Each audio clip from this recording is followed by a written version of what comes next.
Day 8. Day 8. What is that? 5-8. Day 8 of our RPD a Day challenge for 2018.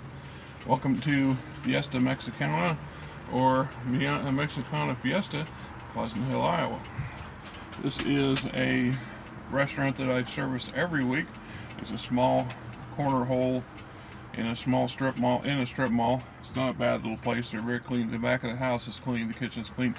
That, my friends, is what you need to know. You need to know somebody like the grease man or delivery guys who go into the back of the houses of your favorite restaurants and ask them how clean really is the back of the house.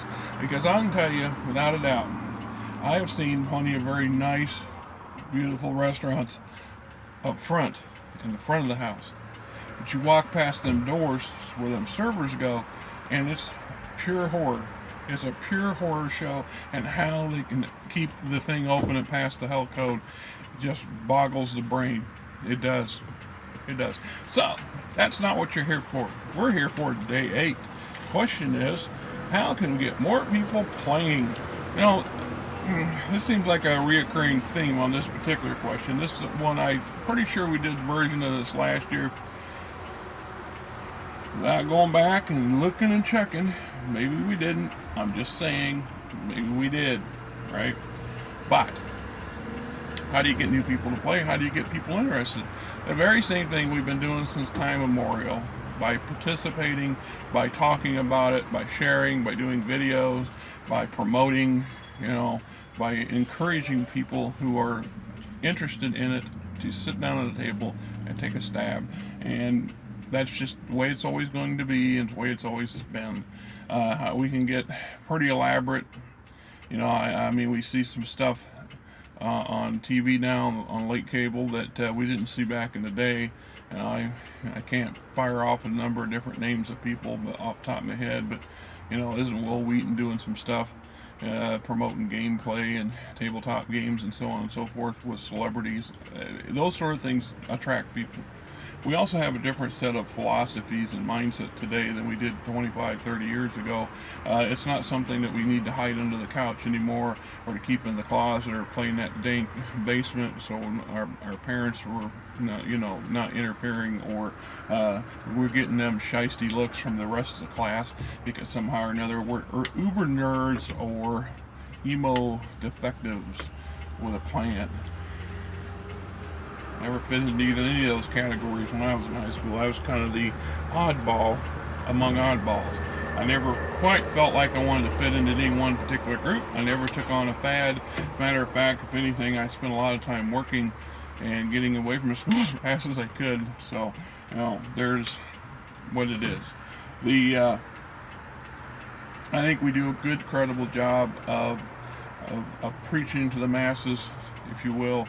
You go with Ron Edwards' analogy on how this is similar to religion to some degree, and we encourage new people to explore and invite them in. This is perhaps one reason why I believe in pushing older game systems and promoting them. Right, promoting older game systems, pre-existing game systems, because for starters, they're cheap. For the lion's share, they can get these really cheap at the at their local game stores. If they carry pre-owned and discount books, you can get them off the internet fairly cheap. You can get PDFs pretty cheap, much cheaper than some of these really fancy, expensive ones. And I'm telling you, that would be a turnoff for a lot of people, especially those with much tighter budgets than what some of us are used to having. I can guarantee you, if I had to spend $100 or $90 to buy a core book, or the equivalent thereof in 1980s money, I would not be in the gaming hobby today, because I wouldn't have been able to afford to be in it. And that's just being truthful.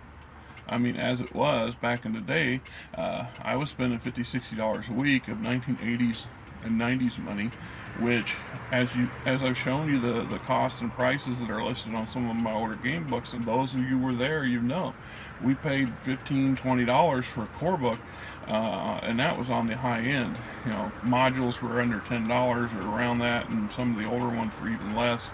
And it's an economics game to some degree. How do you bring in new blood, new players, right? In some aspects, this is why we see a lot of changes to the game systems, the progression of alterations and modifications. And I hear the occasional rumble and grumble, if you will, about why are we always talking about Dungeons and Dragons? Why? Well, be honest and truthful. They're the herald, and they were for the longest period of time, and to some degree they still are. They're the ones with the biggest amount of opportunities to promote the hobby. We put out the most stuff. They've been putting out the most stuff for the better part of 50 years, going on 50 years. If we're not coming up on the 50-year anniversary for D&D, I'd be interested to know when it is going to happen, or did it already pass me by? But because I don't remember there being a big foo-for-ah for it, but maybe I was tuned at that point. The point of the matter is, you talk about the big guy, the big stuff, because that's the stuff that's going to get the most attention, the most up. And then from there, they can segue into all these other different game systems and independents and smaller systems that are available and preferences and stuff. Whether you're doing something like this, or you're still involving yourself in Shadowrun, what have you. The fact is what it is. So maybe I'm right, maybe I'm wrong. That's Batman's opinion on that subject. So there's your answer. Under 10 minutes. Game on.